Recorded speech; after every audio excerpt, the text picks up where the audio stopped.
Start with Bob Schron. Thanks, Brandon. Hi, Tristan. Hello. Hi, Tristan. Hi. Two questions quickly. You're a veteran of many playoff series. These game twos have a different dynamic to them. Talk about that, and then also, Tristan, they're playing with a swagger. It seems pretty apparent that they believe they can get you guys. How do you get beyond that? Thank you. You said they're playing with a swagger? A swagger? I mean, listen, if you have a team with Kevin Durant, James Harden, and Kyrie Irving, you better step on the court feeling good about yourself. But we don't give a shit about that. At the end of the day, they put their socks on, their shoes on just like us. So we're not intimidated or anything like that. So that swagger thing is, I don't even know how to answer that, but okay. More importantly, game two adjustments like a chess match, right? So we throw the game plan we wanted to do, and it worked pretty well for us. Except the second half, we couldn't make as much shots as we did the first half, so that kind of affected us. So we make a couple minor adjustments. Defensively, I liked what we did. Offensively, you got to get the ball popping, moving, especially them switching 1 through 5. We can't get stagnant with the ball and get into isolations. We got to move it and force their players with swagger to have multiple efforts. Tim Bontemps. Tristan, when you're going up against a switching defense like that, obviously it tends to become an isolation game a bit, and the ball does kind of stick. Mm-hmm. How do you fight against that as a team to try to, fight against that natural instinct to, stop moving the ball as much as you would like? Yeah, no, you're right. When teams are switching, you like to kind of sometimes you like to exploit those matchups, but we can do that at any point in the game. I think, especially early in the game, when teams are switching, there's someone out there that you can take advantage of. But instead of just isolating them and having their defense be set and get the boxes and elbows, try to get them in second actions where they're going to have to make multiple efforts. And I think that's the best way to attack the switch. Of course, there'll be times in the game where, whether it's Kemba or JT or Evan have a matchup that they like, but they want to go in isolation, but that can't be our main offense because we did that in the second half and it didn't work for us. In the first half, we got away with it because we made shots, but second half, when the shots weren't dropping, we can't keep doing the same thing. So I think we just got to keep moving the ball, sharing the rock, and we can take advantage of those matches that we're looking for. Abby Chin. Hi, Tristan. What was it like playing in front of all those fans in the Barclays Center? And then, watching the Knicks game last night, having MSG packed, it felt like it went from 0 to 100 really quickly. Yeah, great Drake reference, artist of the decade. Shout out Toronto.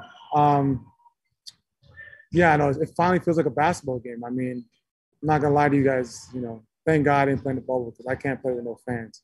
So that setup was terrible. Looked like. So it was fun here in Barclay to have fans in the arena, especially during the playoffs. I hope our governor could see how important having a 75% fan base in the arena could definitely help. It gives us energy and it gives us life, and that's what makes Boston and TD Garden so special, that the fans are so close and on top of you, and they have the energy that can really kind of ignite our team. So the governor's listening. He's got TNT, he's got ESPN, so he should be watching that. It's good to have fans in the arena. Gary Washburn.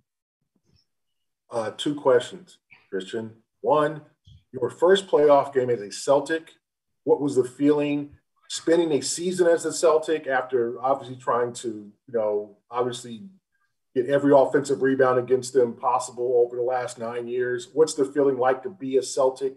Is it different than, let's say, being a Cavalier?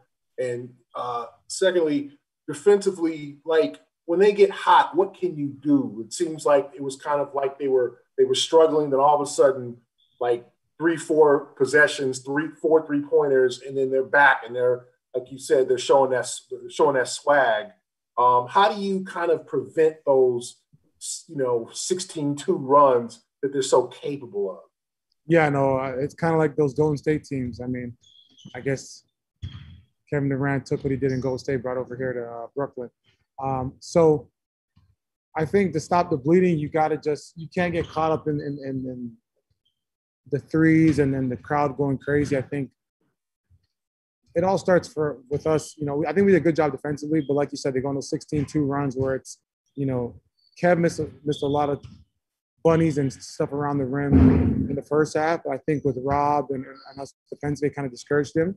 They didn't think a little bit, and especially with them being off for a week. Second half, when they started making shots, Joe Harris making those couple corner threes. I think that those are plays that are backbreakers. So we got to be able to limit that. But I think the way to do that is being mindful on offense, and of course we can always get isolation three, but we got to try to get it into the paint, multiple paint touches, and swing it out for just better looking threes. And anyone can take an isolation step back three, but we want to get the ball popping and moving. Because a team like this is very good offensively, you got to make them work defensively. Because if you could take their legs and Joe Harris missed a couple, that it changes the whole perspective of the game. Now, your first question in terms of wearing the Celtics green, I mean, it's like history. It's pride. This franchise has a lot of history behind it. Of course, being part of that is definitely an honor. I remember always battling against them and always loved playing in the Garden because it's how the fans are. So that's what I missed the most, and that was a big reason why I wanted to be a part of this team, was because of the fan base and how much they bleed that green. So we just need some fucking fans in the arena. That's what we need. We need that. I want to experience. That's why I came here. So that's what we need. It'd be good for us. All right, we'll wrap it up right there. Thanks, Tristan. All right.